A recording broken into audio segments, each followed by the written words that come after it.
Hello there, my name is Bruce from Creating Brancuses. I am joined by Steve from 84 Max and Mike from Shacking Up with Max. Welcome to Mac Yak episode number 171. And who is this weird person who's just turned up? I'd like to know who let that on the string because I'm about ready to get rid of it. It wasn't me. It wasn't me. I'm about ready to drive over to New Jersey and beat the crap out of somebody. Apparently, we have a last-minute guest on the show. Hello there, Retro Techie. How are you today? Gone. That was definitely a cameo, if ever I saw one. Okay, how you guys doing? Lousy. Steve, you okay? I woke up this morning, so it's a bad day. For some reason, Steve's very quiet. Anyone been up to anything? Oh, look, I will just quickly address the fact that we do have a few people missing from here. GT, unfortunately, unable to make it. Grudy, also unable to make it. Jay may join us later on, and Dana will join us later on, short of there being some sort of weird mess up. So I like it better this way. Yes, it's just, yeah.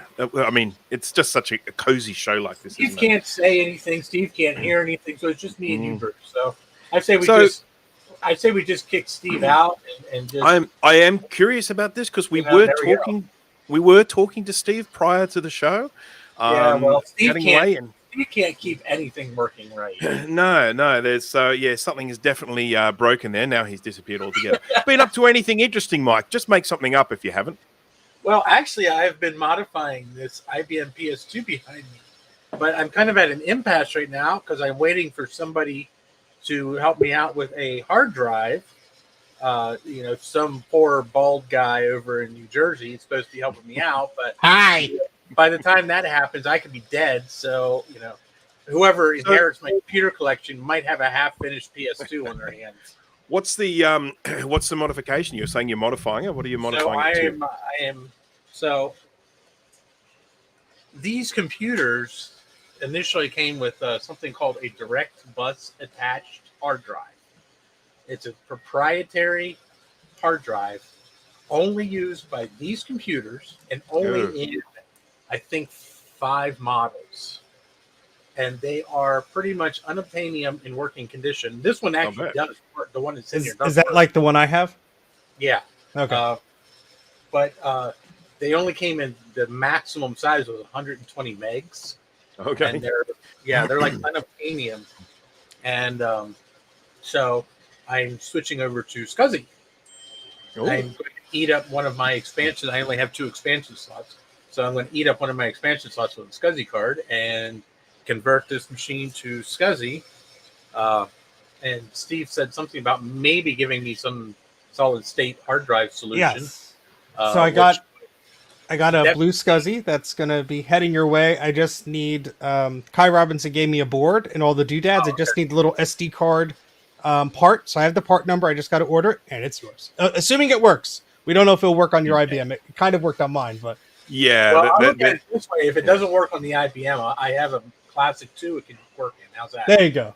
It would work in that. But so I'm working. The problem I'm having with this is the SCSI card in this machine will only accept up to a 1 gig hard drive. Oh. So I need something smaller than 1 gig because IBM is stupid. And all of the hard drives I have are 2 gigs and bigger. So, So can you play Doom on it? Yeah, actually I can. Good. More than you could do on the Classic 2. It's not going to have a very good frame rate, but yeah, I can play Doom on it. in its 16 orange scale glory, and there is an ad-lib card in it for sound, so I could play Doom on it. Okay, well there you go.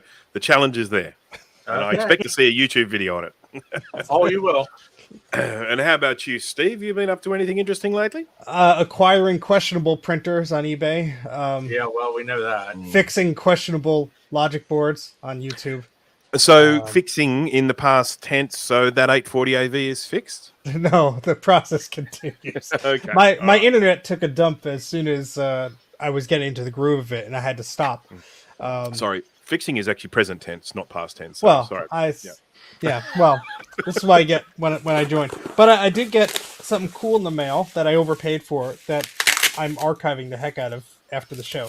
I got Like- something cool in the mail I overpaid for too. If I get it out of the package. 1 second. Just Oh, thanks for come on. killing me. Let's do it that way. Come on. There we go. Come on. It is I a really CD-ROM. Apple. Power Maker 7200, 7500, 8500, Radio 9500. scripts. What the hell? So it's like advertising materials on a CD. Oh. Okay.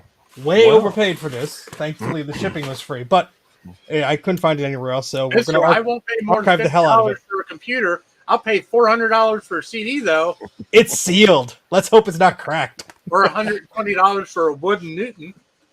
Oh, well, if that was $120, Mike, I would have sent you the bill. Thankfully, it was far less than that. I can't remember how much. dear. It was like $50, know. but it was too much. I, just know I have wanted to spend. I got crap all over my shirt. over the past week, I have come to the decision that I am going to throw away some of my 9500 leftover stuff. So Leftover stuff. it was a complete working 9500 that was stored terribly. So all of the plastic is brittle and all of the metal is rusted. And surprise. yeah, so I opened it up to do a test recently, and the power supply blew up and it fried the logic board. And in the process of pulling it apart and putting it back together again, all the plastic just fell apart in my hands.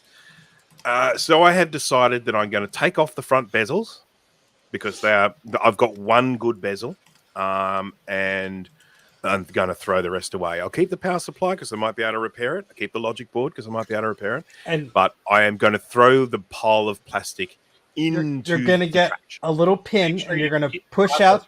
You're gonna push out the back of the little Apple logo, so you get the Apple logo, and then you're gonna do the same thing for the label.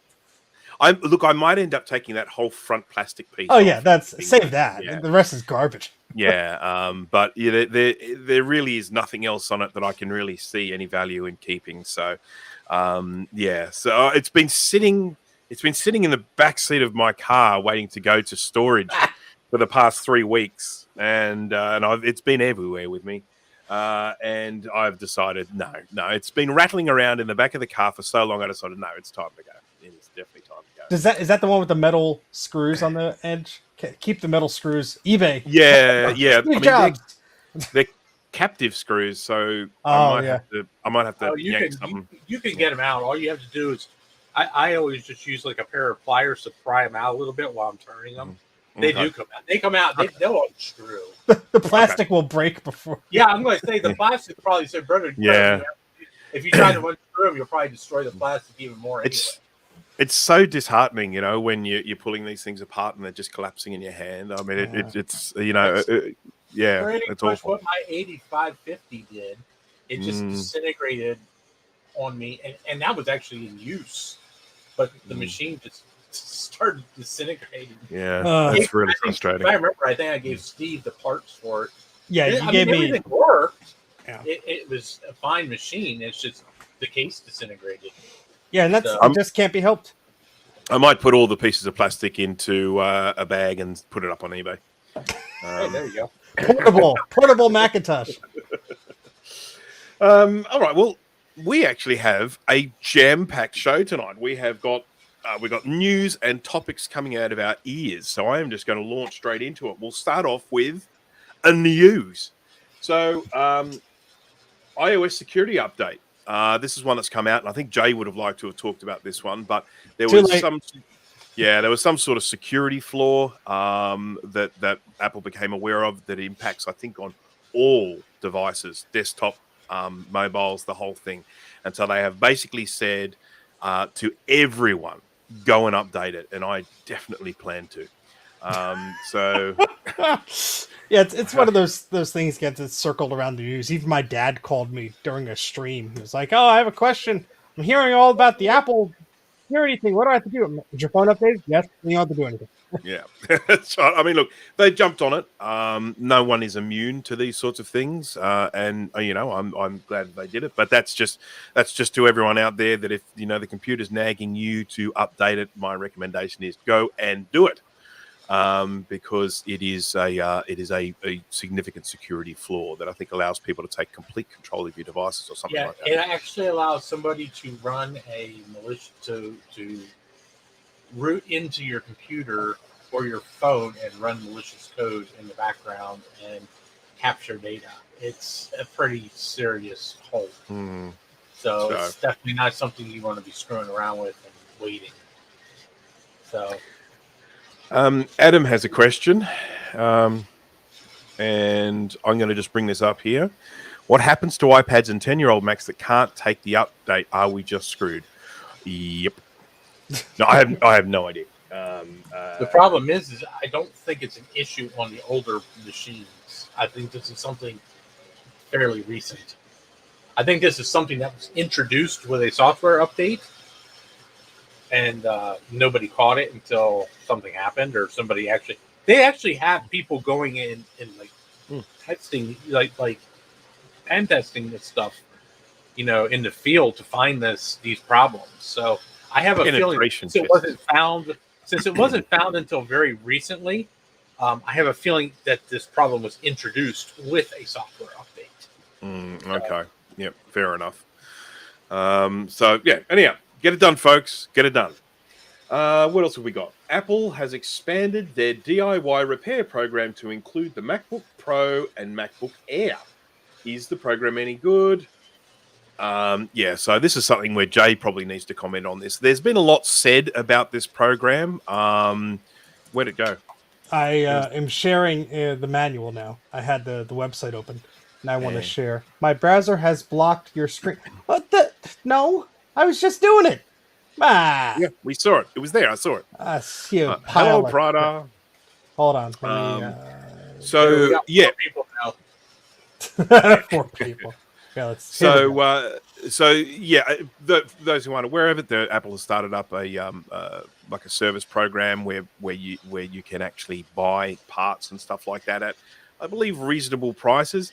It's copped a fair bit of scrutiny, but I guess one of the main things to start off with is there were very few parts available for purchase.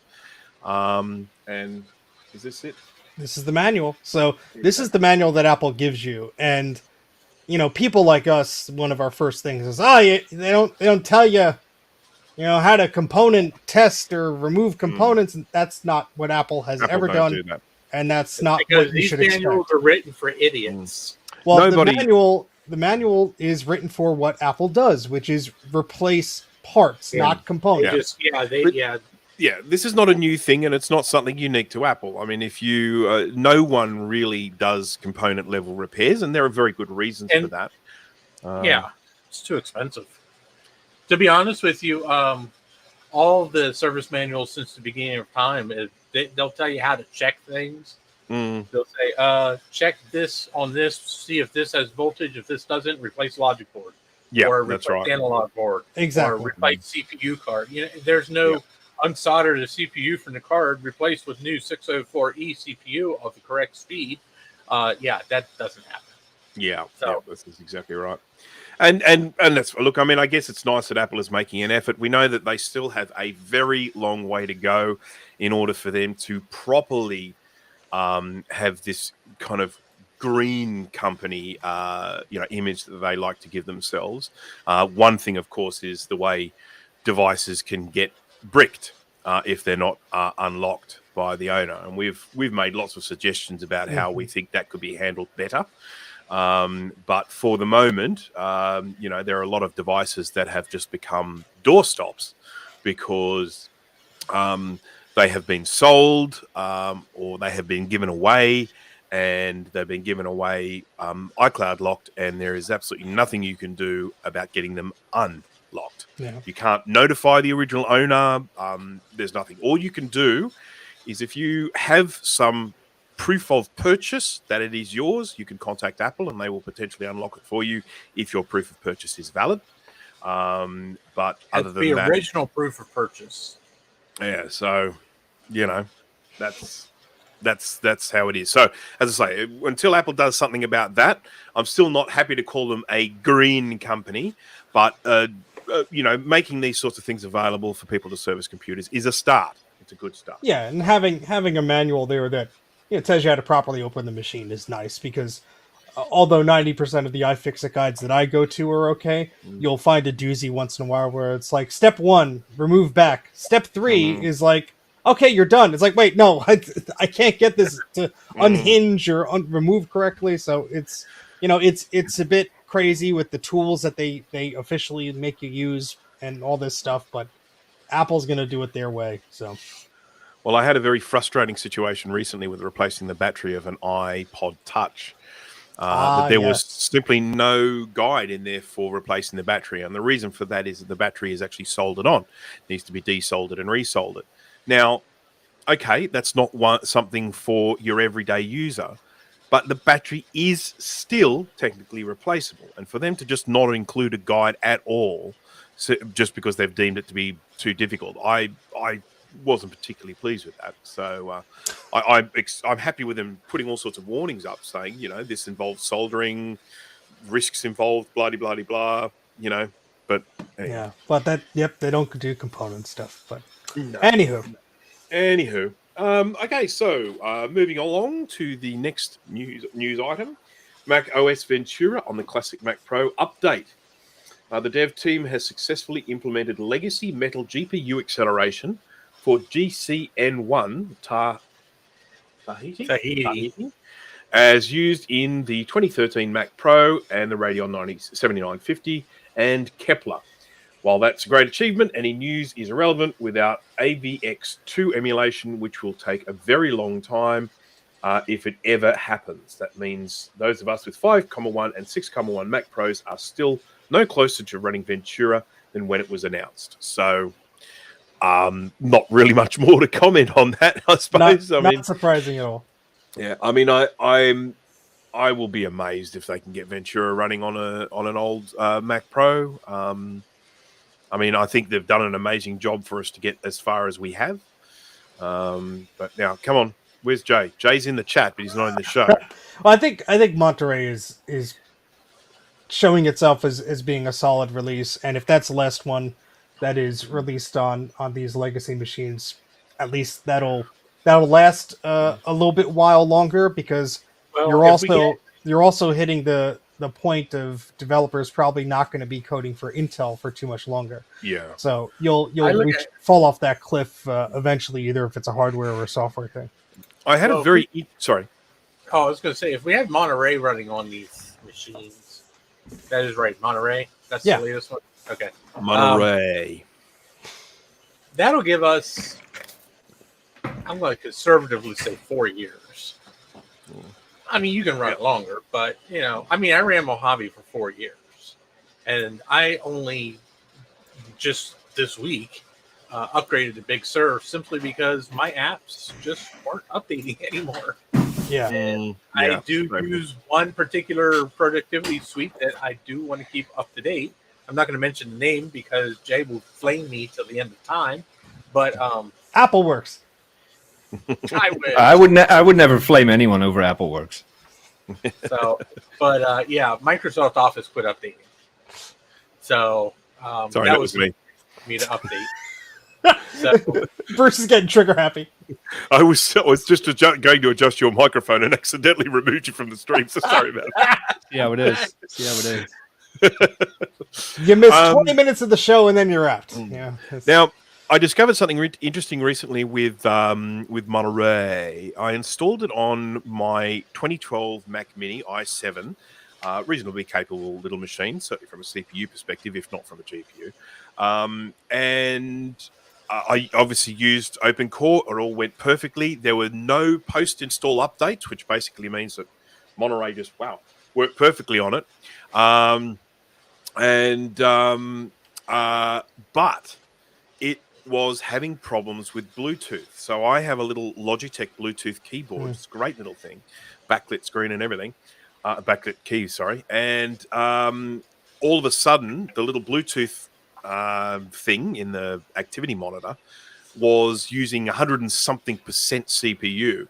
And the keyboard kept on dropping in and out and in and out and in and out. And I did a little bit of search, and there were a lot of people complaining about the same problem. It wasn't specific to me running a computer that's not properly, that's not properly compatible with Monterey, not made for Monterey. People were having it with more modern computers, and the blame was on the device. That the new operating system was not working with some Bluetooth devices.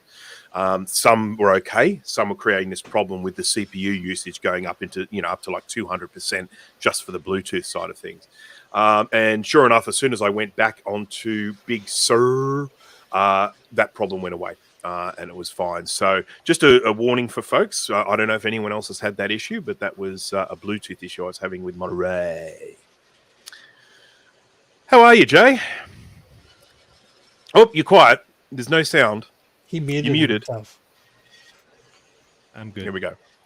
Have you been up to anything interesting lately? No. Oh, you didn't want to make something up? I tried. That's why I took like a 5-second pause, but I couldn't think of anything. No, I'm hoping to do some stuff this weekend. I'm in touch with someone that needs to get rid of a large haul of old Macs, external hard drives, all that stuff. I'm currently awaiting confirmation. What color are these things? Not beige. Oh, thank God. I don't. Else want I to would go not be Ohio. interested. I want to do a few Jay would repairs this text me- weekend, but Jay would text me at 2 a.m. saying, "You have 50 minutes to get across the country to grab these things before I throw them out." And then he'll set up a camera, like watching them slowly dipping into a tar pit or something. ooh, that is a fun idea. So are we talking about, the Power PC sort of vintage here? Yep. Uh-huh. Yep. Ooh. Okay. It's a pallet load of G5 iMacs, isn't it? No. An It is Emacs. all towers, but there might be a few pallets worth. Yeah, They're probably Wow. all gray or blue. I hope love so. it. I'm loving it. Excellent. Now, did you have anything that you wanted to add to this little news item that we're just talking about with the Ventura on the classic Mac Pro? I mean, I think we covered it. But you put I it in could there. not have summed it up better than you did. Oh, thank you. Whoever Like, wrote that is a really smart guy. the way I read the whole thing word for word. Yeah. Excellent. I mean, that's basically just a small update that the developers are really proud that they pulled it off, rightfully so. But there's still a long way to go before the whole operating system runs on our beloved old Mac Pros. But I think they can pull it off. Everybody says, "Oh, it can't be done." But I think they can pull it off. The other day I was having a thought, and I was thinking that we should set up a challenge at some stage for whatever computer we have. Doesn't count with your one, Steve, but for whatever computer we have, we get a separate hard drive or whatever, and we install the operating system that it came with, and suite of software, and try using it for a week. Just running the actual original operating system it came with. I think mine was Mountain Lion. If it was Mountain Lion, that's awesome because Mountain Lion was awesome. Mine was Snow Leopard, so that makes me very happy. I would just be very interested. So I would love to do the original release challenge. The I'm in. straight out of the box challenge. So it's just a thought. I just want to bounce it off and see what people thought about it. Anywho, we have some topics here. Can So we downgrade? Like, for example, the Mac Pros, we put metal capable GPUs in there. Does Snow Leopard recognize those kind of hardware? Or? one way to find out.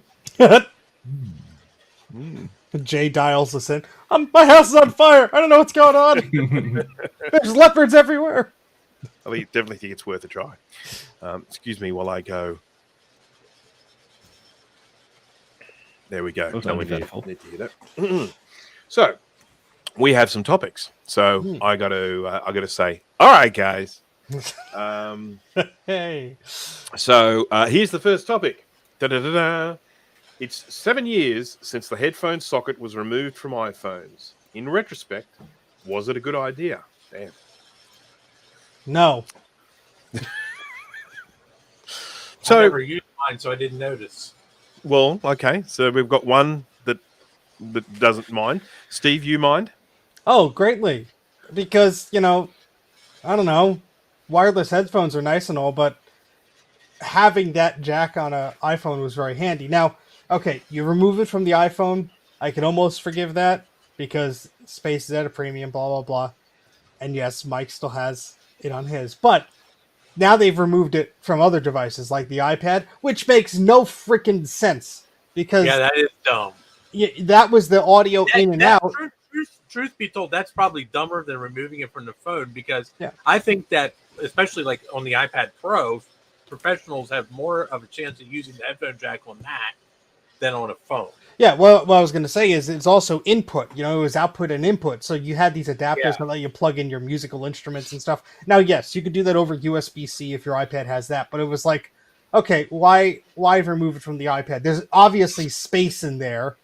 It's not like, you know, there's not space available on an iPad. I could see the argument on the phone of, you know, there's no space for the thing, which is a whole load of baloney anyway. But you know, I like Bluetooth when it works, but you give me a dedicated audio jack, you know, sometimes at least leave it on the iPad. And if they remove from the desktops, you know, ugh. But Do you thankfully- want them to bring back floppy drives as well? yes, floppy drives, zip drives, jazz What did you drives. expect his answer was going to be? Come on. I just wanted to test the water. That's What- all. When my answer is no, Bruce, you know an alien has taken over my body. So What about you, Jay? What are your thoughts about the headphone socket being gone? Exactly what Steve said. That's why I was demonstrating that there's plenty of space here for a headphone jack. And this is an iPhone 12.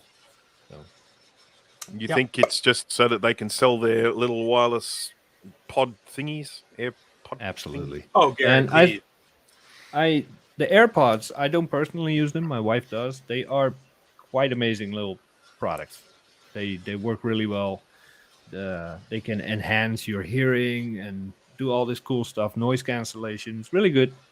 But you know, if a product is really that good, it'll sell itself. You don't have to force people by removing a headphone jack or something like that. You know, I think they're yeah. just kind of forcing it. And it's funny because other companies like Samsung, who used to run ads about Apple removing the headphone jack Yeah. and their phone still having it, now they've removed it too. And I think it's just obviously these companies are testing the waters for what they can get away with. They've removed the headphone jack. They don't include a charger or earbuds or whatever. Soon they're going to not include a charging cable in the damn box. Soon you'll have to buy the screen separately, or you'll have to buy the processor separately. Cats and dogs living together, mass hysteria. Mass hysteria. I have an Android here. Oh, here we are. I'm just curious to see whether this one has. This is a Samsung POS. This one Stop has showing it off like you're proud of it. What the Look, it has a headphone socket. The thing that baffles me about this the most. So I bought this for testing. But the thing that baffles me about this the most is that it beeps all the time, sending me notifications. Just go blum, blum, and then I go to the homepage, and there's nothing there. And maybe this is just because I'm so used to the Mac. Maybe the notifications are hidden somewhere. But I look at it and I go, oh, okay. I open it up and I see nothing. And I'm like, where's the beep coming from? I don't know. It's so I'd probably need a 12-year-old or something to explain to me how they work. But anyhow, that's So, Bruce, I'll do you one better. So, I just got this from my other job. For some reason, they didn't like me using my iPhone anymore, which sucks. But not only it's does time it to have leave. not only does it have a headphone jack, Mm. You can take the battery out. Get out. full battery. Well, get out. My old Samsung had that, but the new one This definitely is does a not. Blue View 2, and it is a piece of crap. This phone is horrible. I am begging them to send me another SIM card so I can get off because they switched from AT&T to Verizon. So at this point in time, I am willing to help pay the phone bill if they get me off Verizon because I barely have service, and this phone is a piece of crap. Just take a Yeah. screenshot of the service area and mail it to them. Look at this. Optimizing apps. Ooh. Oh, that reminds me of Tiger. 100%, and the progress bar is still at 0. Is that right? Well, it did one thing, and then it went to 100%, and then it. Okay, here we go. See, isn't it pretty?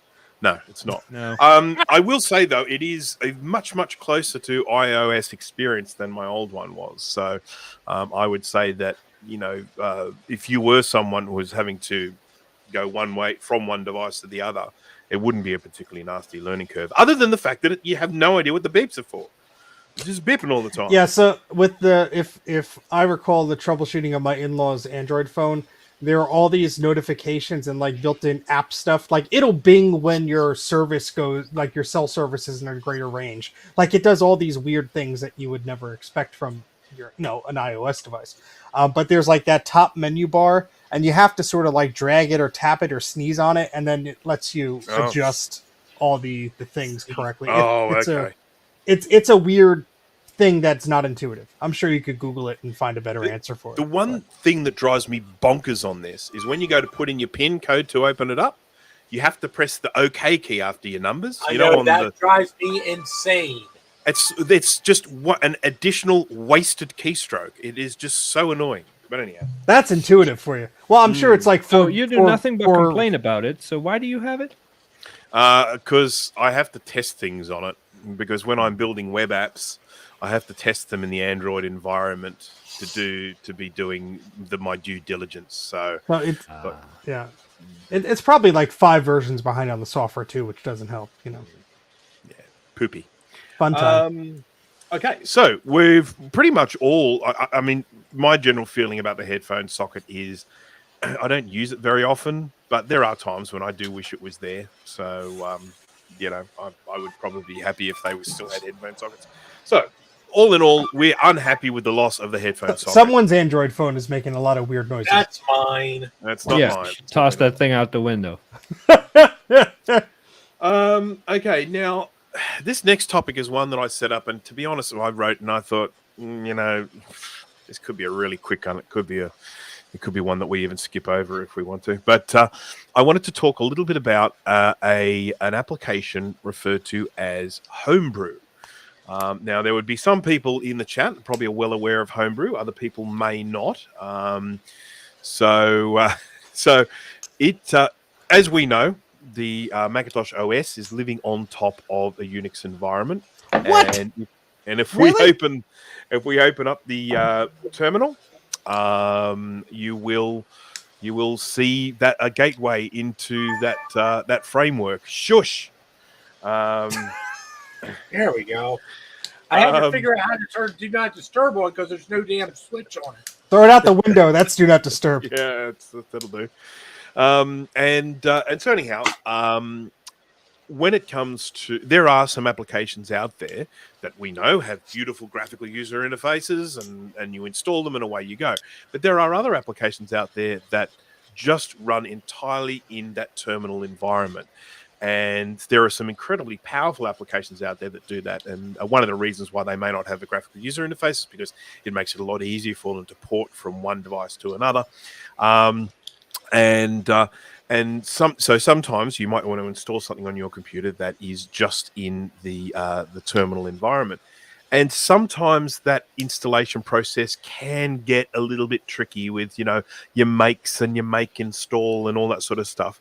And there is this utility called Homebrew, which makes that process really, really easy.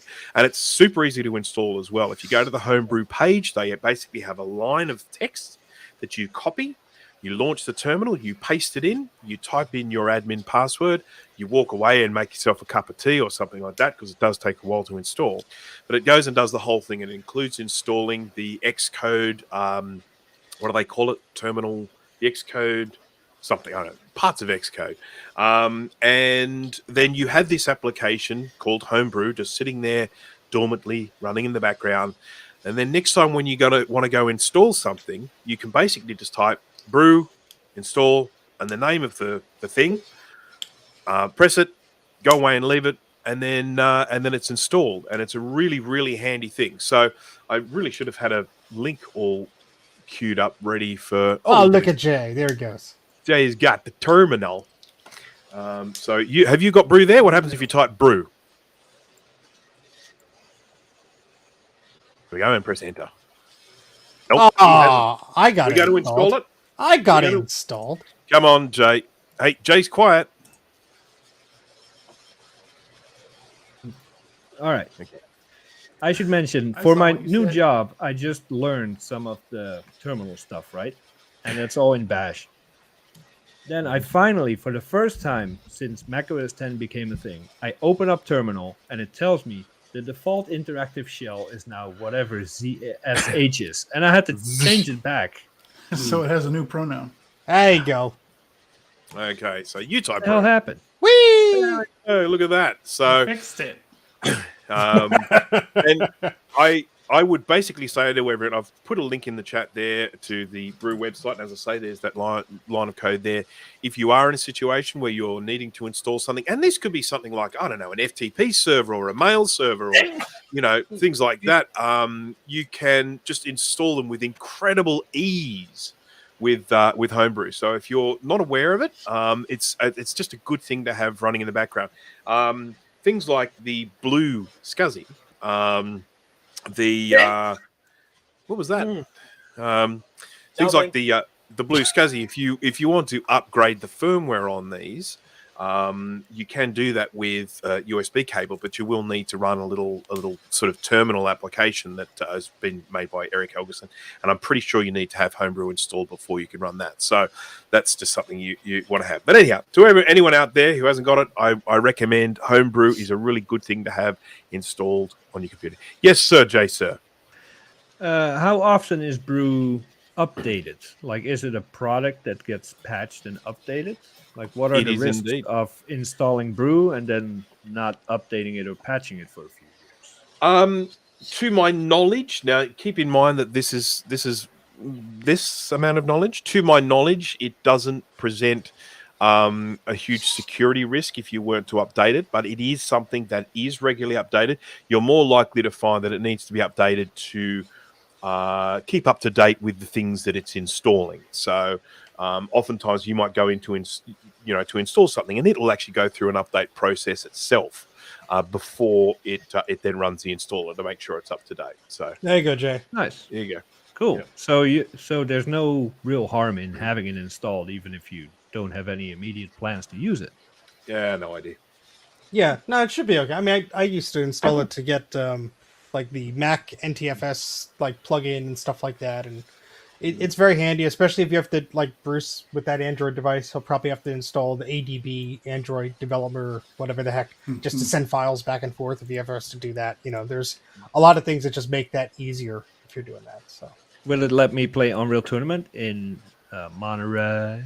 you could probably install like the Linux version of it through there or some sorcery. Yes, I'll take 5 of those, please. Thank you. I mean, Homebrew is something that is also available in the Linux world, and for folks like me, crazy people like me that have a web server running on Linux. You're crazy, Bruce. I am very crazy. So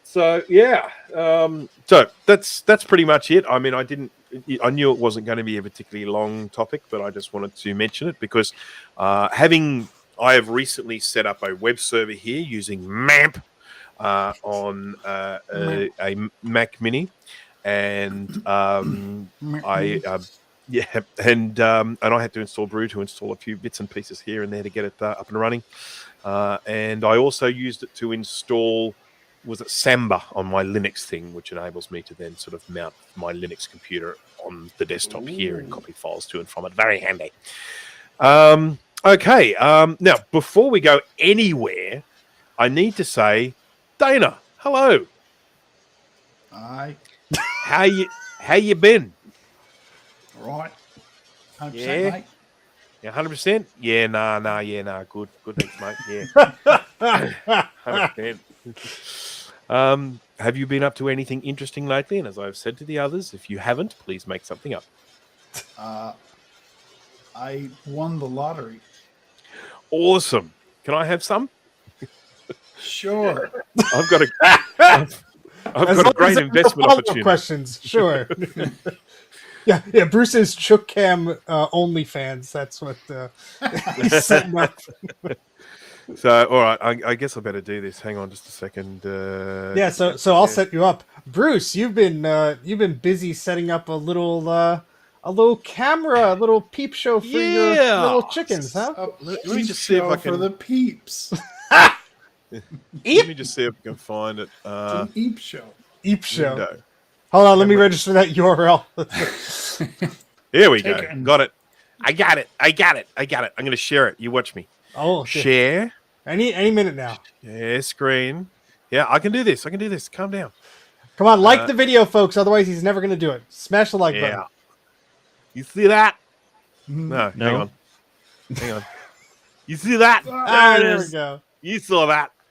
That's a pigeon, not a chook. That What's is a going on here? I feel You ripped will off. see. In the shot there, you can actually see two chickens. There is one in sort of the I see. Is the that a four. chicken with middle one right. leg? No, Oh, there's, there we there's one Goodbye, walking pigeon. The around chickens are jealous of you. the bowl, and then there's a brown one that's just kind of totally stationary in the middle. There's two by the fence back there. Is that? I think that's just one. Oh no, there's one I up think there. there's I a see piece it. of tree. Yeah. There's a piece of tree, but there is a chicken next to the piece of tree. Yeah. So you can view this. It as at the moment is running live. Where are the noises coming from? That was. I just heard it. Is someone farting? Somebody It sounds robbed. like it. Let's do a sound test. Hello, hello. Is it me? No. Hello, Hang hello. on. Mike, say something. No. Oh, your microphone has the cancer, Mike. Yeah. Please do what you do. To Now, fix it. Bruce, I was watching this tube cam as I do Yeah. every day, all day. I'm your biggest fan. Please send me badges It's and true. stickers. This door right here was open all night. I know. I What got is up with lazy. that? And, Did the cat? I got get lazy in? and didn't close them in last night. So Hmm. the biggest issue, we don't have a lot in the way of predators around here, well, yet. But Yeah. it's generally not too much of an issue to leave it open. But what happens is in the morning, the pigeons just come in and steal all their food. So I end up Yeah. going through a lot of chicken food if I Damn leave the doors pigeons. open. So, yeah, damn penguins. Yeah. So that's, but anyhow, that's the Chook Cam. You can, if you go to my Bruce Rain channel, I probably should have a link for that. Tubecam.com. Yeah, YouTube. We've all seen that before. I haven't think that domain is available, Bruce. You should totally scoop that we? up. What, Chook Cam?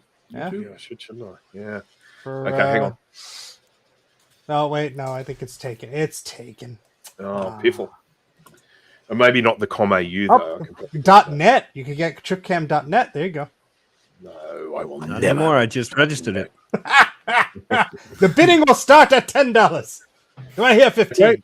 That is the link if anyone wants to watch that. I can't guarantee it'll be going forever, but it comes and goes. If you subscribe to the channel, you will get notifications when it's going live. So Why it does can't freeze you up. every now guarantee? and then. Well, things, things. As and long as stuff. there are no follow-up questions. Things. Yeah. I just So- want to get this out of the way.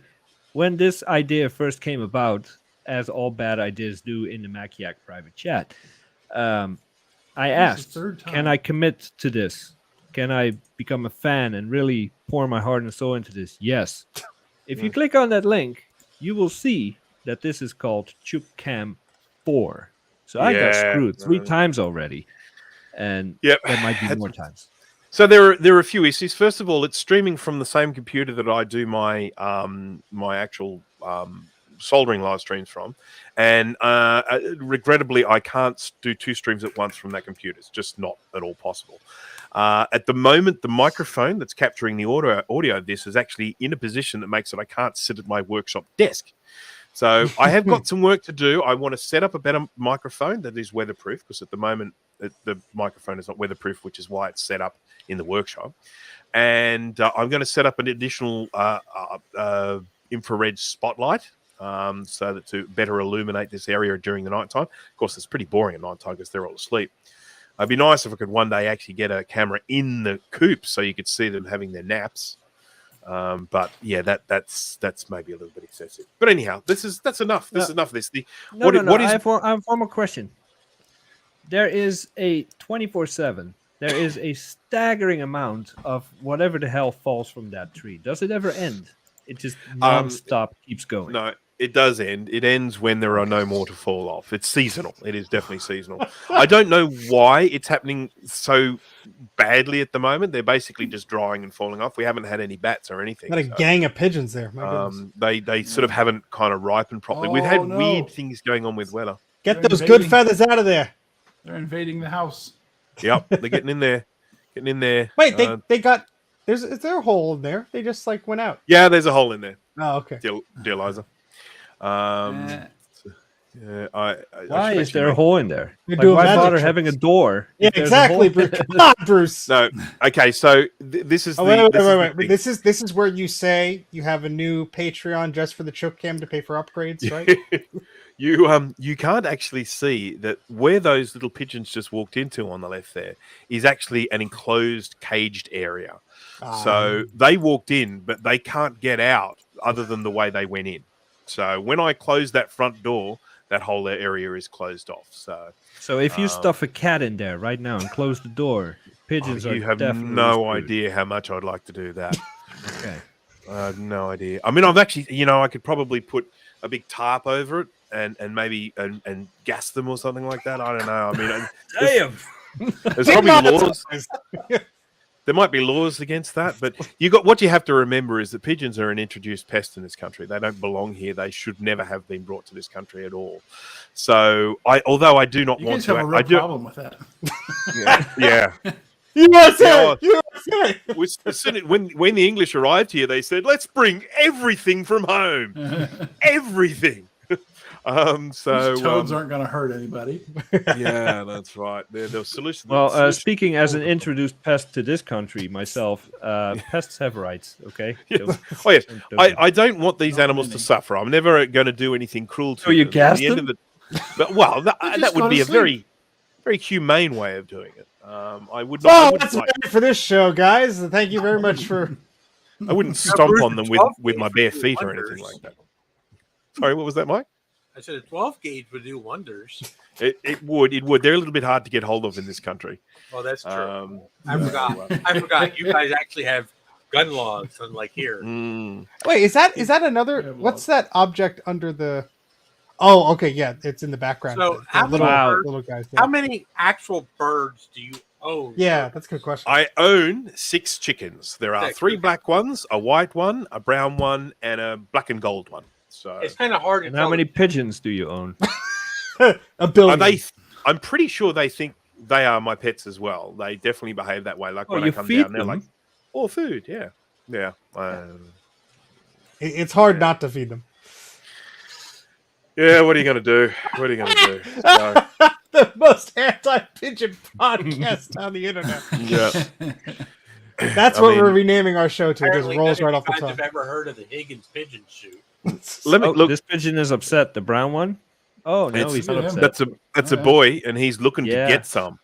He Yeah, is. well, he's not he upset gets at all. some. Well, maybe This he's barking upset up the he's wrong not getting tree any. here. But yeah. Yeah, Okay, so are we Um, done looking at the birds now? I think we're done looking at the birds. I really Keep do. this up all night.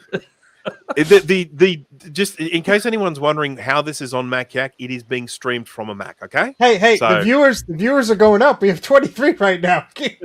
Up, not 22. Up, see, they split. There we go. All right, let's get rid of this stupid thing. Goodness me. Get back to the birds. Okay, so we have all right, guys. We have some topics here.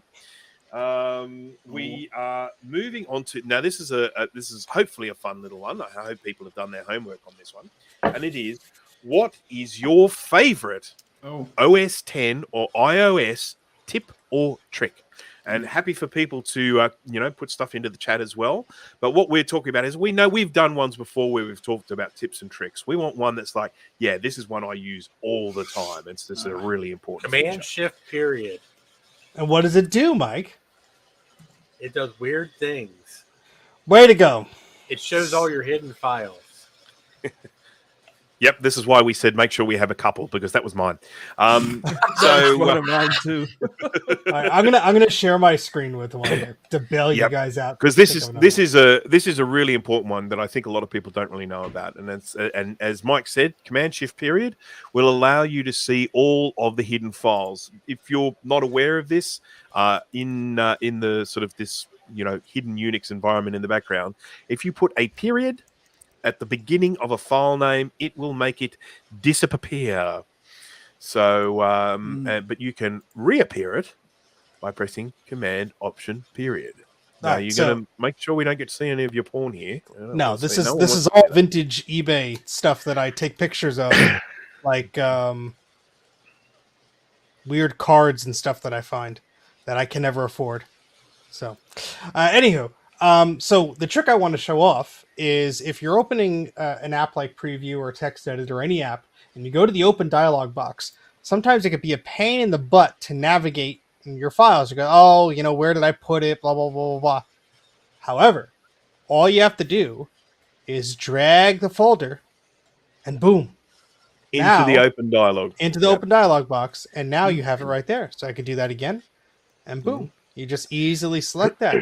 So there you go, beautiful. Wait, what are you doing? So what I'm doing is from the path bar here or any folder. So if I go to eBay here, I could drag any one of these.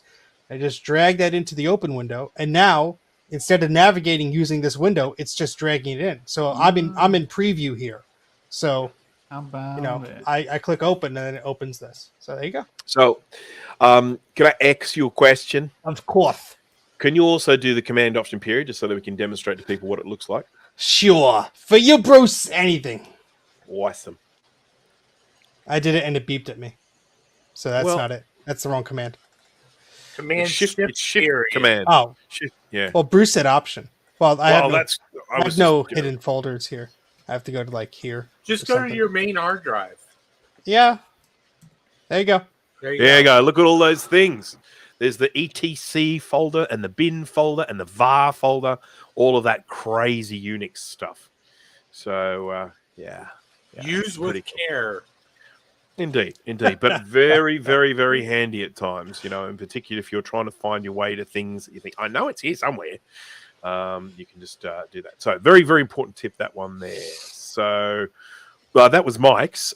So Steve's is that when you go to open something, you can drag a folder or a file into the open dialog and it will just take you straight to it. That's also a very handy tip. What about you, Dana? You got a tip? No. No. I haven't kept up with that stuff like I used to. If you hold down shift when you're booting the Like Mac. all of my yeah. tips and tricks is stuff that's been around for 25 years. Well, share. Maybe somebody don't know. Command V will paste.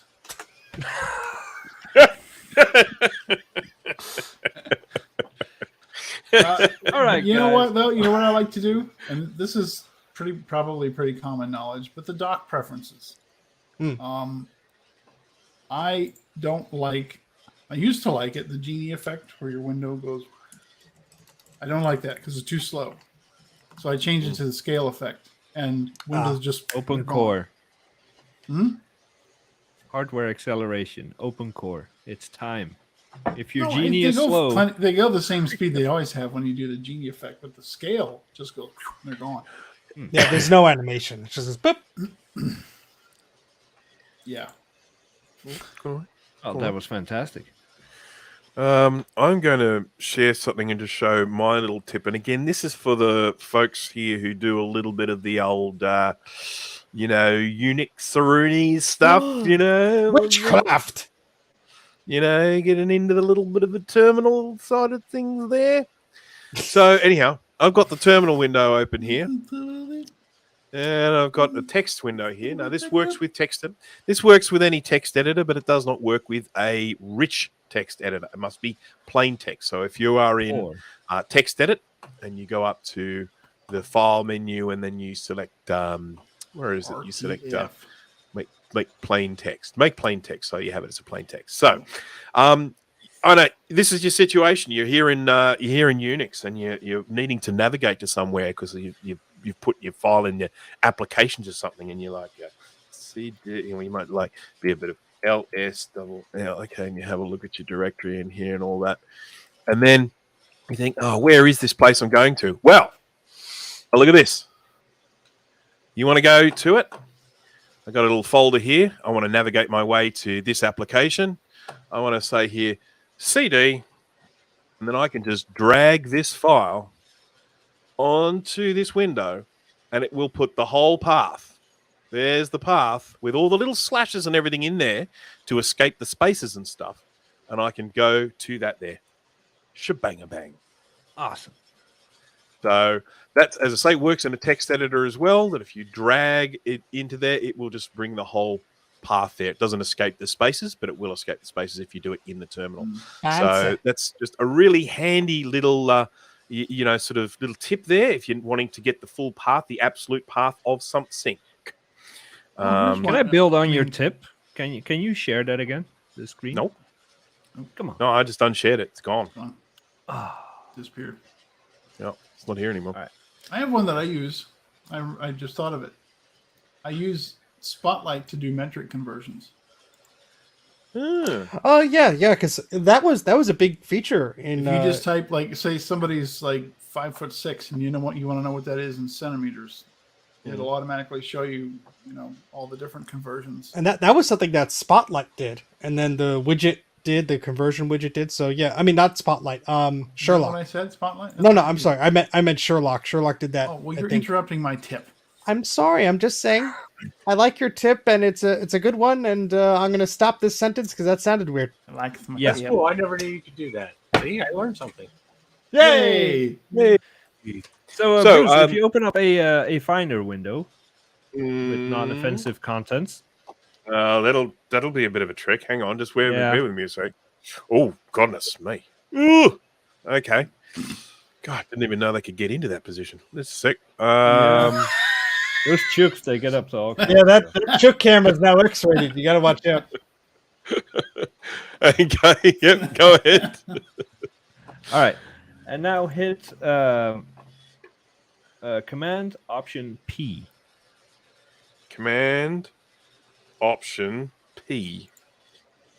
You get a path bar at the bottom of your window, Oh yes, I thought so that you was know where always you there. are if you're navigating. But if you right-click on the last folder in that path, you will get an option that says Copy as Path Name.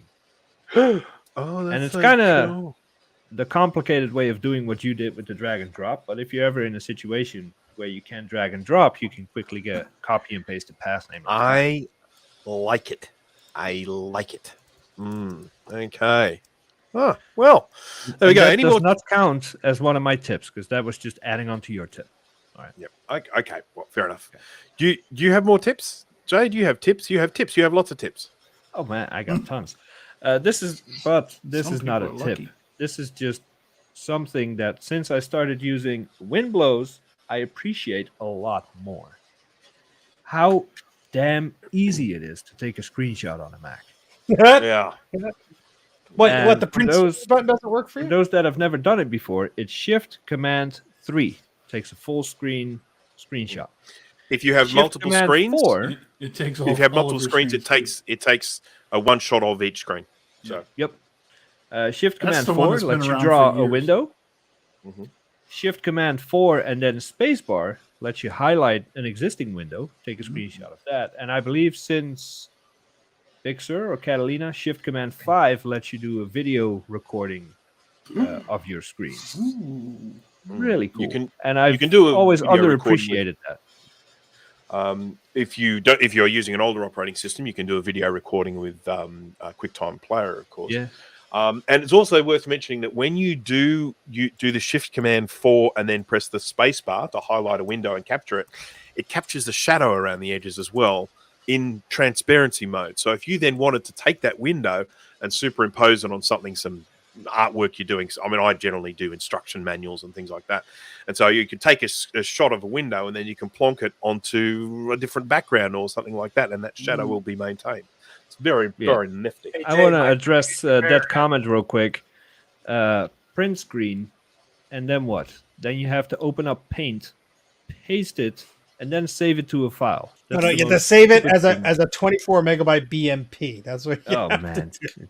It's- So Command Shift S on Windows, is that the case?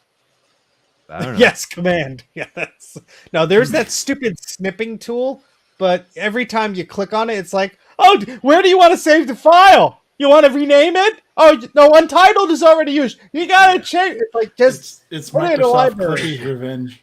yeah. It's. I mean, there's there's a tool that you have to pay for. There's a few of them on Windows that make screenshots much better, but OS 10.1 is pretty good built in.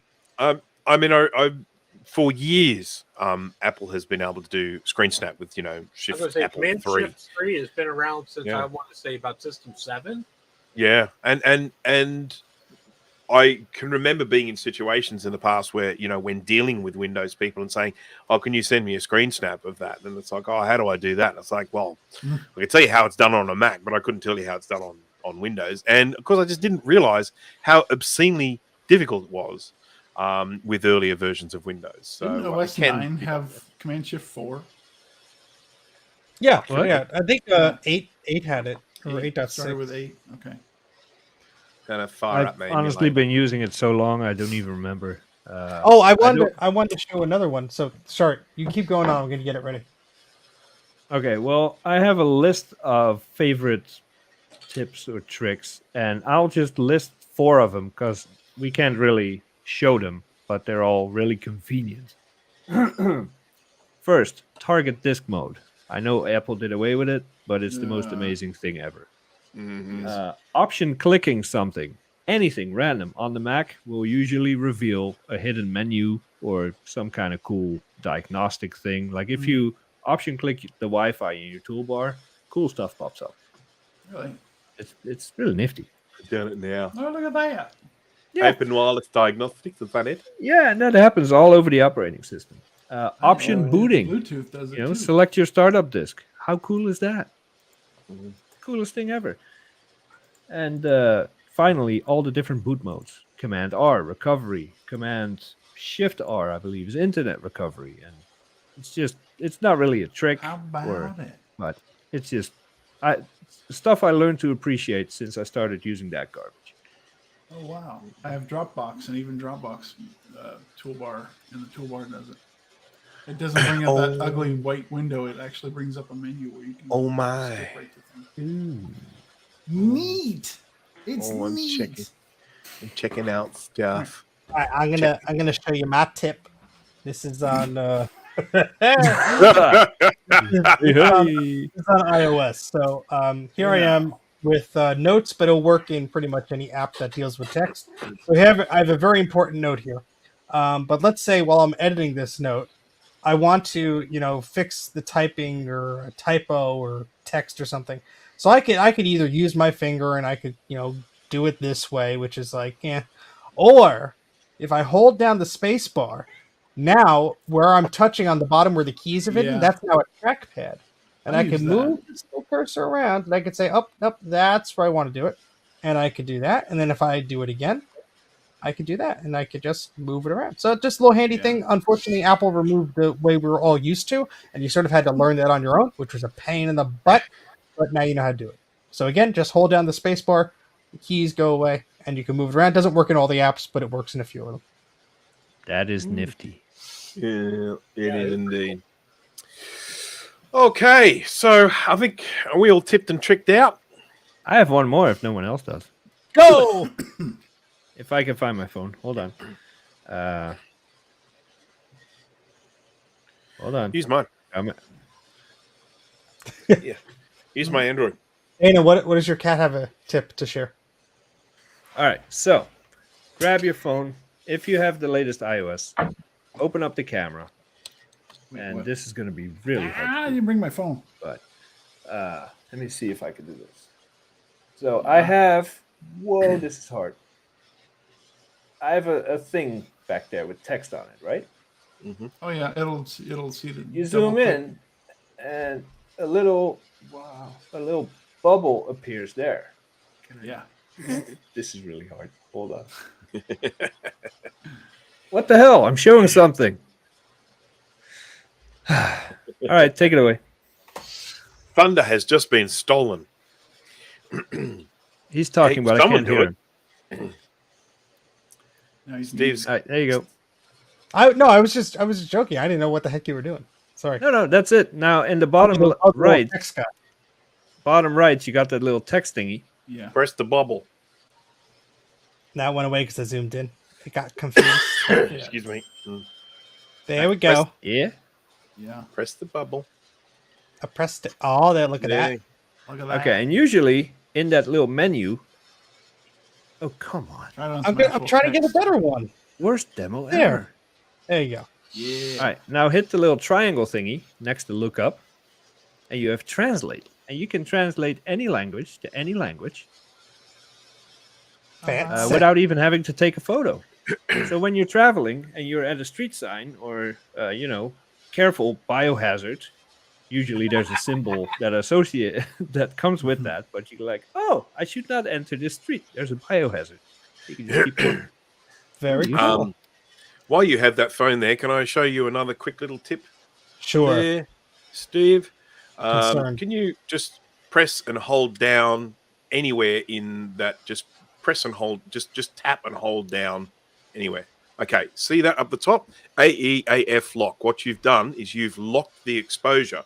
So you can take multiple photos now and it will stay at that exposure. So if you're in a situation where you've got unusual lighting conditions and it might be maybe you're in the dark and there's a strong light and you're trying to change the exposure, you can lock it. So if we need the screen back. Come back. I know, worst demo ever. I got You're scared. fired. I You're scared fired. myself. I'm sorry. Okay, we're back. Okay, so let's bring this thing back. Yeah, okay, cool. Now all right. Now, so press and hold down, as I said before, till you get that lock come up. Come on. Yeah, there we go. Okay, there you go. There's the lock. Now, where that little square, that yellow square is in the bottom right, if you slide your finger up or down, you will change the exposure and lock it. So if you're needing to darken or lighten, again, this if you're taking shots at night and maybe the camera is adjusting to a bright light in the area, but you don't want to adjust that. You don't mind if the bright light is flared out. You want to increase the brightness of what's around it. You can then go in and you can lock it and then, and then adjust it. And then you can keep taking shots and it will remember that setting that you made during that session of shots. If you don't lock it, you'll take a shot. And then at the end of that shot, it'll then go in and readjust and go back to where it was before. So that's a handy little photography trick for folks. Very handy. Yeah. Okay. Very. Is that it for the tips and tricks? Can we move on now? Or I mean, we don't have to move on. Can we go back to the chicken camera? I was fascinated with that. Sure. No, maybe. I think I closed it. Never mind. Doesn't matter. Man. Okay. Yeah, Bruce is not capable of opening things up again. My phone is ringing. Sorry about that. What have we got here? All right. Okay. So we've got another topic here, which I'm going to move on to now. It may well be our last because the show's getting on. A reminder that privacy online is a lie at worst and a myth at best. So I'm going to drop that link into there so we can have a look. So we go to Now, the title might scare sensitive people, but there's nothing untoward going on there. Yeah, so this is a really interesting one, and I actually mentioned this during my last live stream because I found this one quite interesting because essentially the general story is this. This was times during COVID, during lockdown, and so it was a little bit difficult to get in and see a doctor face to face. And this guy noticed that his toddler, his child, had like an inflamed penis. And he basically took a photo of it to give to the doctor to find out what the story was. And basically that was uploaded into his Google Cloud and immediately flagged as being abuse material. And it basically set off so many alarm bells that they shut down his Google account, and he was using that Google account to log in to other things. As you know, when you go to log into things, you have choices these days. You can log in with an email address, or you can log in with Google, or you can log in with Facebook, or you can log in with Apple. You have these options to log in with these. Now, he was someone that was just logging into everything using his Google account. And the moment they shut that account down, he wasn't able to log into anything. So he just became totally cut off and he got the police involved because initially the police were yes, sorry, go ahead, Jay. The police got him involved. It turned out that Google alerted the police, and the police started investigating him. Yeah, without and him he knowing. was very, very quickly cleared. Of course, he had the word of his doctor. The photo clearly showed an inflammation. It was showed that it was taken for medical purposes. Cleared by the police, cleared, with the assistance of the doctor and all that sort of stuff.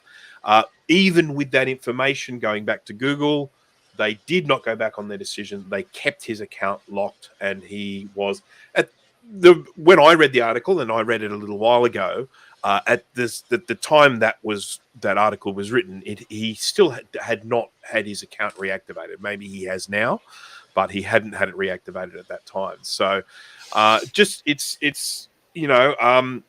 when it comes to the checks that they do, they actually have a whole stack of photos already in the system. They're ones that are circulated as sort of abuse material, and so if a photo gets uploaded, they can immediately do a match. No one even needs to look at it. This is all just done by the AIs, and they can just match it, and then as soon as this is known abuse material, and then that account is then going to get blocked. But what they then also have is they have photo analysis, and obviously checks for things like flesh tones and that sort of stuff, and then it gets put into it gets rated as to whether it might be abuse material, and then it gets looked at by a person. And because it wasn't something from a known list of abuse photos, this one did actually get looked at by a person, and then that person said that it was abuse material and shut down his account. And as I say, he then went and tried to get them to reconsider. They would not. As I say, the police were involved. He was cleared. Still wouldn't reactivate it. So it's just something for everyone to keep in mind, that even though no one is necessarily actively sitting there going through your photos, computers are. They're scanning every single pixel, and you might be sort of someone unlucky like this. So the moral of the story is don't trust Google. Well, and Apple is the same. Apple announced during one of their keynotes that they were going to implement the same thing, I think, last year. Luckily, there was enough pushback from the community for Apple to say, okay, we won't. Because while the idea behind it is good, of course, we want everybody that takes joy into these kind of pictures and takes them to die horrible death. Did I say that? Yeah, I did.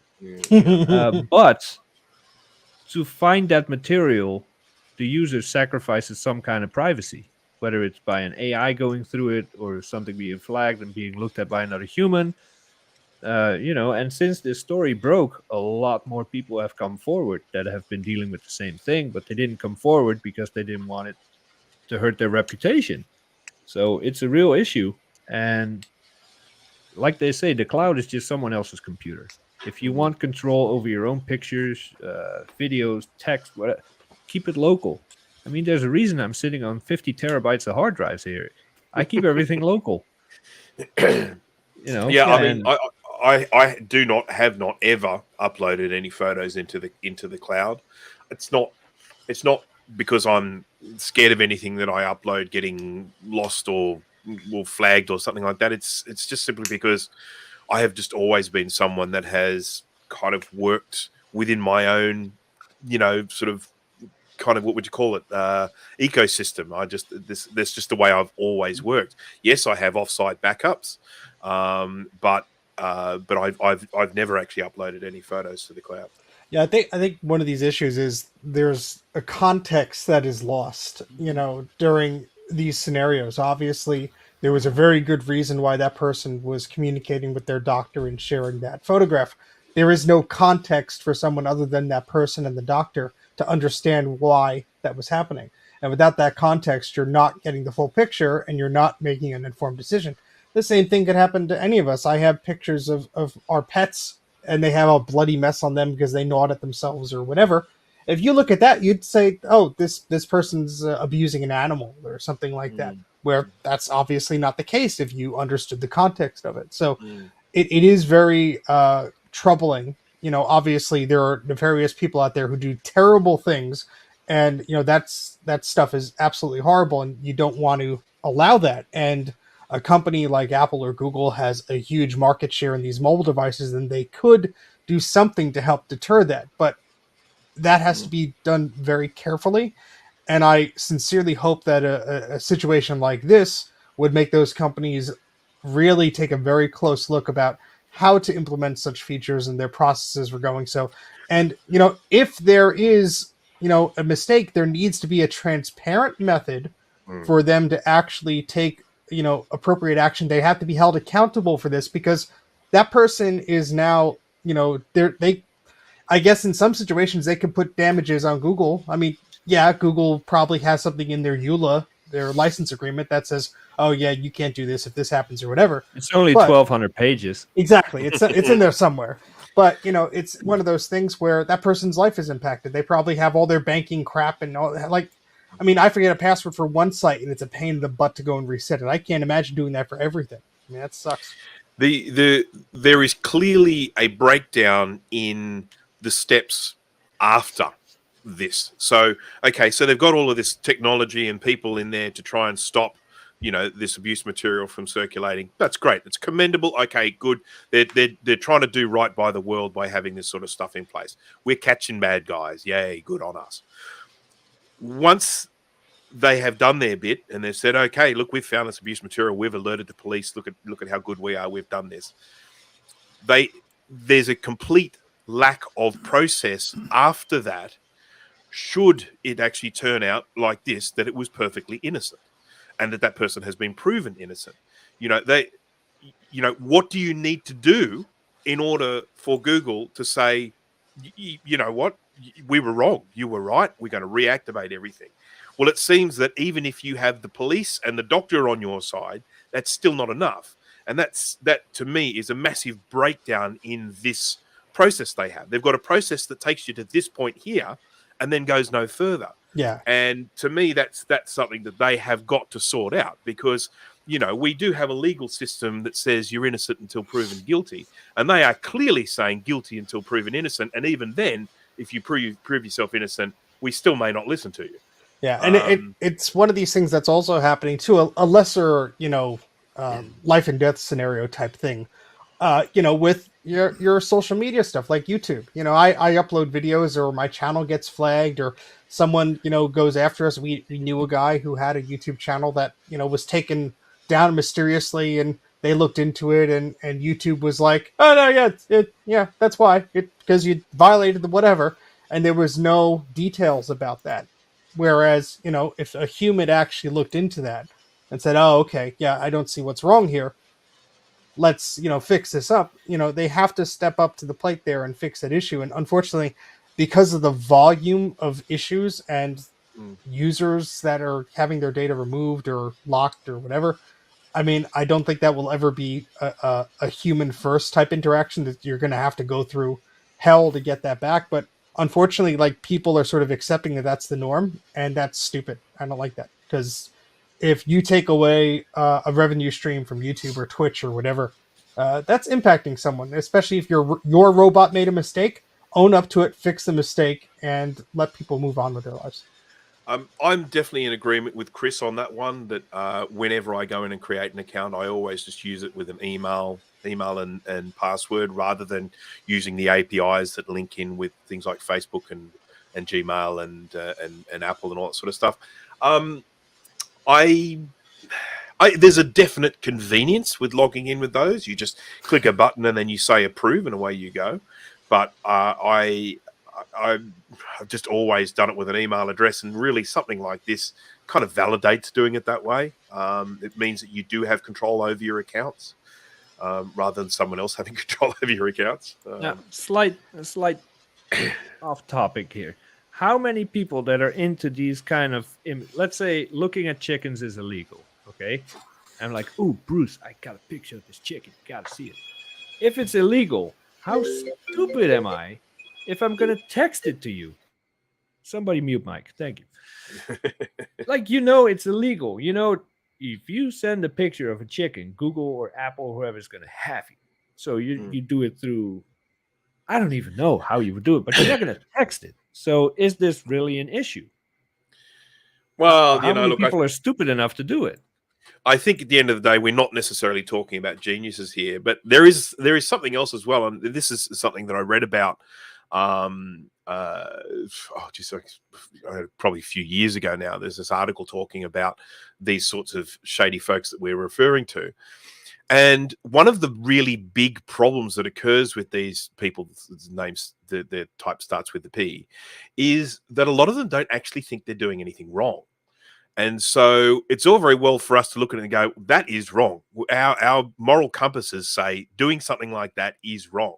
But if your moral compass is actually saying that what you're doing is not wrong, that it is just, you know, it's that's perfectly acceptable behavior, then someone like that is probably then going to end up doing stuff to incriminate themselves all the time because they don't actually think they're doing anything wrong. Yeah. So yeah. Look, I don't know. I'd be very interested to know from Google's perspective how many of these sorts of occurrences there are, how many people get their accounts flagged, how many police investigations there are following photos getting found up in the cloud. You know, I don't know. I don't know if we're talking about, you know, one a year, one a month, one a day. I have no idea, but it would just be interesting to know whether this is something that is really a rare occurrence or something that's going on all the time. Well, let's test it out. I'm going to send you this picture of tasty chicken, and we'll see if it gets flagged,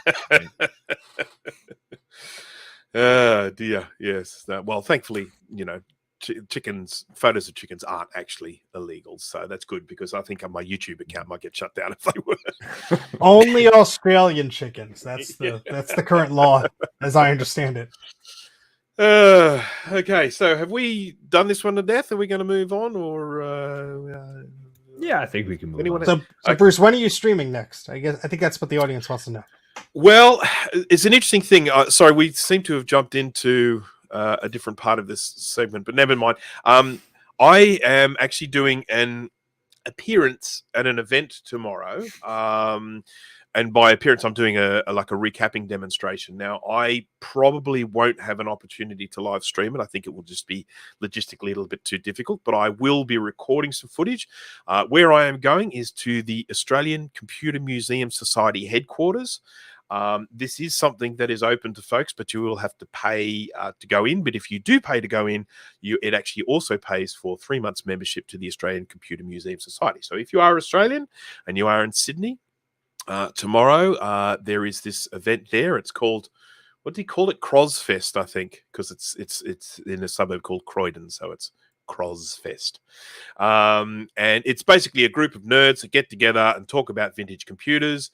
And I have been meaning to go along to it for ages, and I have finally managed to clear a spot in my calendar to go tomorrow. And I offered to do a recapping demonstration, and they said yes, that would be great. So they've set me up with a table. I'm going to be taking my soldering iron, my hot air station, some caps and things and stuff, and I'm going to be doing some recapping there. So I may try and live stream on Sunday if I can, which would be Saturday evening for the US folks, but I'm not sure about that.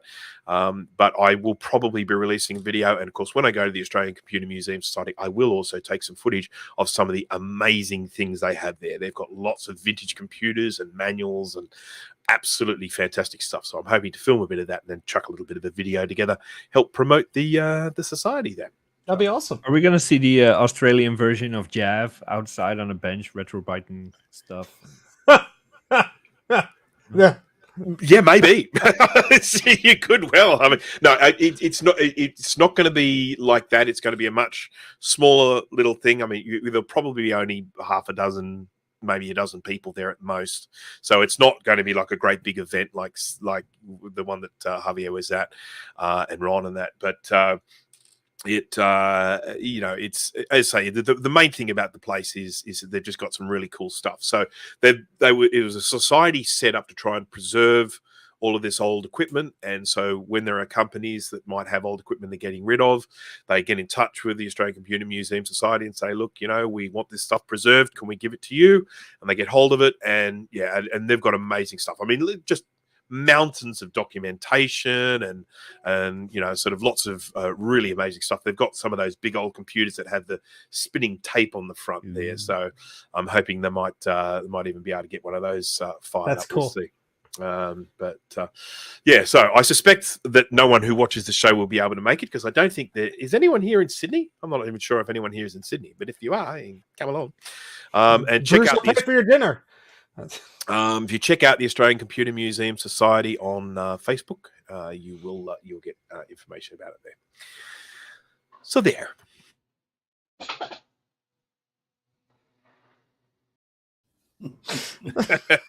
That was requested, I believe. Oh goodness. Dave said he's going to be streaming on Sunday, so that's my Monday, I guess. So, but last time he did that, he did it before I even woke up, so I could do nothing. It's going, So- Thomas. That's the answer. It's going. Is Justin streaming tonight? Apple's Anonymous is in Australia, but he is in Melbourne and I'm in Sydney, and that is a vast gap between the two. So he would have to hop onto an aeroplane in a real hurry if he wanted to come along. So, So, yes. All right. So, did we want to just move on to? Yeah, we've only got a couple of minutes left. So, Steve, what you up to? What you got coming up? Well, I've been tinkering around with Ron's A40AV, which is just as cursed as mine was because it's doing the exact same thing, except less. The ADV isn't even working on it, so have some fiddling around to do with that. Getting a picture? No picture, no chime, just the power light, and so it doesn't matter if there's memory in there or not. It's not happy. There are like at least 4 or 5 visible traces, and this one has some really bad vias. Like they're just disintegrating when you look at them. So Yeah. I have a bad feeling that a lot of it will have to take a while. But hopefully, we could shave off a little bit of the repair time, maybe only 4 years instead of 5. That's what I'm hoping. I'll be honest. I am filled with dread after looking at that live stream and looking at some of those traces and veers. It just sent shivers down my spine. It's fine. It's just extra green. You just paint the rest of the board green, and it's fine. I hate the dark brown board on the dark brown traces. You can't even see anything. It's terrible. I mean, I think when it comes to the 840AV, it's a computer that I would love to have, but if I'm going to get one, I would like one that has been kept in a vacuum seal its entire life. So, yeah. Well, what was scary is Ron said he turned it on and he saw the capacitors leak like in front of his eyes. And I said, "Oh my wow. goodness, that's Okay. bad." So that's Did when he he's get like, anything? "I'm shipping this off to you." I'm sorry. It's a new one. Did it get anything? I mean, did it do anything when he tried? No, I think it was doing exactly what mine was doing. The power light comes on, but nothing. So I'm going to be working on that. I have a video that I ranted about iCloud fun stuff because that's me, and put that on Patreon. So that'll probably be out this weekend if I'm satisfied with it, because like people have watched it. I don't know how good it is because I've watched it. Is it too long? Be honest. You could do a little editing. I will. There you go. That's what I needed. Thank you, Bruce. Yeah, That's just edit me. it down to like 1 minute. You'll be There you fine. go. I'll just talk to you. Needs more. I'll just replace the whole video with, and that'll be great. There's a general theme to the video, and it's basically Steve complaining about something and then apologizing for Apple. So he sort of says, this stuff happens, really bad and everything, but I guess, that's probably normal. I suppose that's just how they have to do things. But then all this really horrible stuff happened, and I said, but I suppose they don't really have Well, much of because a choice. if I don't do the other thing, I just sound like a complete idiot. But I don't know. Well, I'll let Bruce and Jay do the professional ranting videos. Excuse me. I don't think I've done any rant videos. Well, come on. Yeah, I think I need to. you're Yeah. due. Need to Get find riled something. up about your 50-year-old Yeah. printer or something. I don't know. Yeah, something like that. The company's long gone. They don't care what you It say. doesn't take much to roll me up. I'll think of something. So- That wine delivery was 2 minutes late. yeah. Oh crap! That reminds me. I've got to do that. I've got We a need dent- we need the wine cam next. yeah, I've got a dentist appointment this afternoon, so the wine has to get ordered before I go to the dentist appointment. So, okay, so Dana, what you got happening? My cat's knocking shit over. Hey, come on. Hey, buddy. You gonna knock that over? I put it there so you wouldn't. Here, come here. Sorry. There, he's going away. Ron sent me an Apple IIc. Oh, Yeah. So I may Yeah. get into cleaning that up. It's a bit dirty, but yeah, I think it's in pretty good shape. Yeah, well, So, I it's mean, not they missing are any keys or anything. fun. It's not like, just the computer, or did you get the screen as well? no, just the computer. Excellent. With the power supply. So yeah, I'll try and clean that up a little bit. There's one right there. I love those things. They are just Yeah. a really. Oh, what? Yeah, You've Steve, got I hate that's the C plus, you What? bastard. It's the plus with the 3.5-inch floppy drive. I traded my recapping services to Adam for it. So. Oh, you son of a gun! That is, yeah, we all want that, and that's got the faster. You can double the speed on the clock I speed don't on want that as that. well. Jake 4 doesn't want it. it's 4 megahertz, so it's quadruple the speed. Quadruple from I'm 1 gonna, to 4. I'm gonna put it back before I drop it. Yeah, that is a computer to own. I'll tell you. That's he's why not- it's sitting He's right not going here. to let me in the house anymore either because he knows I'm Nope. playing. Gonna lock my office. Okay, here we are. Mike, what do you got coming up? What do I have coming up? Yeah. Well, I have a doctor's Lunch. appointment next week. Cool. You gonna live stream that? I have to go see the proctologist at 10 o'clock next Tuesday. Don't live stream it if it's a colonoscopy, Something please. about the stick in my ass. Let's see here. I think I have a CAT So- scan in about 3 months. About time you took care of Well, So I can get my bi-yearly dose I'm- of radiation. I'm just going to attempt to kind of navigate you down a different path here. Do you have any live streams coming up? Maybe playing some more games. You were playing the Stray one recently. I do intend to play the Wolfenstein game. I was playing. Oh yes. Um, Is that you talking about Traffic Focus? which Wolfenstein?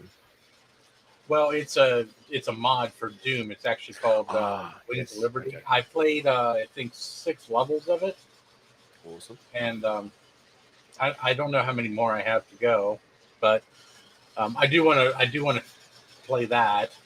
I have updated my computer to Big Sur now, so I need to go through and redo everything and fix everything up. So Cool. Okay. I might do that this weekend. Excellent. So hopefully there will be streams aplenty for us all. How about I you? Unfortunately, Stray. all of my streaming is being done on my non-monetized channel. Well. What the hell are you doing that for? Well, come on, everyone, subscribe so that he can get monetized on that other I channel. have no content to stream on my main channel. Oh, you could figure something out. Just shove 50 volts through something and see what smokes. Colonoscopy, Yeah. right there. Well, how about if I break just shove 50 something. volts through myself and see what happens? There you go. Just got to break something and then repair it. That's the way to go. Okay, well, I'll throw my Classic 2 down the stairs and then we'll fix it. I'm That'll not work. doing I that. would lo- I I'm would not watch fixing that. that again. No, Yeah, no. Okay, Jay, anything Yes. on the horizon of interest? I won the lottery. That's a no. I got nothing. Currently, I have a few Xserve power supplies that need to be fixed up, but I'm waiting on delivery of components. In that same delivery are the capacitors I need to fix up the 2X to whatever stuff I have. Excellent. So that'll be live streams Um, for sure. And of course, I'm still on the hunt for more eye catches. I have 3 now, with a Ooh. bunch more to go, and a 4th on the way. So if Awesome. you have And- any, send to me. Are you going to keep getting blue or It's the only blue I got. I think you had like 2 or 3 of them. No. I got blue, I have clear, and I got orange. And there's another blue one on the way, but it's a first revision that has the logo at the bottom. So I had to have that. Yeah. And when do we find out? When are you going to get news about this haul you were referring to at the beginning of the show? Yesterday. And I didn't hear back from the guy, so hopefully this week. Oh, Okay. that's the one you saw. Oh, okay. Dana knows because we're going to need his truck to make it happen. Well, maybe. Dana will be bribed for the use of his I truck. don't know if putting old computers in the back of a pickup truck is very advisable. It's Yeah, not you the might hurt the smoothest- pickup truck. It's not the Have smoothest you ride. ever done it? Yeah, and it's not the smoothest ride. It'd be Put a fine. mattress, Let's rent a school Yeah. bus. put a mattress back there and ratchet strap them down. Yeah. Make it happen. I forgot All to right, mention. guys. I forgot to mention I got new stickers. Oh, I think yay! I've got some badges that I'm gonna, or pins, or you guys call them. Is that what you guys call them? Probably going to try and get some of these going out with some of my recaps. So yeah. But All right, we have a Discord. Oh, we do. What? And Who did that? It's a pretty active Discord, I have to say. There's a lot going on in that Discord. So if you haven't joined, you should be part of the conversation. It's lots of like-minded people, all having a good time on there. So Jesus, it's a Bunch long of time since we weirdos. got on there and did the live chat, isn't it? When was the last time we got on and did that? 2019. Did the voice? That's like a year ago. no, surely Yeah. we did it in 2020. Tinker Different, fantastic thing. Online forum. You'll find lots of very clever people there inventing amazing things and also eager to provide help if you need any. So if you haven't signed up to Tinker Different, jump on there today. Set yourself up with a membership. You won't regret it. Absolutely fantastic. Tinker Different and all of the wonderful people that bring it to you. So, Hey, paid membership, right? no, it's free. You're saying Free. it's free? Yeah, Wow. it's free. That's right. I also want to just quickly mention that I have a new sponsor, so look out for lots more of me talking about things on my channel and then trying to convince you to buy them. I'm not buying another multimeter. Yeah, we have too many. Yeah. 5 is enough. No, the new sponsor does not. There's no conflict of interest with my old sponsor, but I'm just sort of letting you know that I will be having sort of affiliate links, and I will be talking about this product and how damn good it is. Is it though? Alrighty. It is. You know how I know it's good? Because it was recommended to me by a guy called Jay from the House of Moth. Okay, now I'm curious.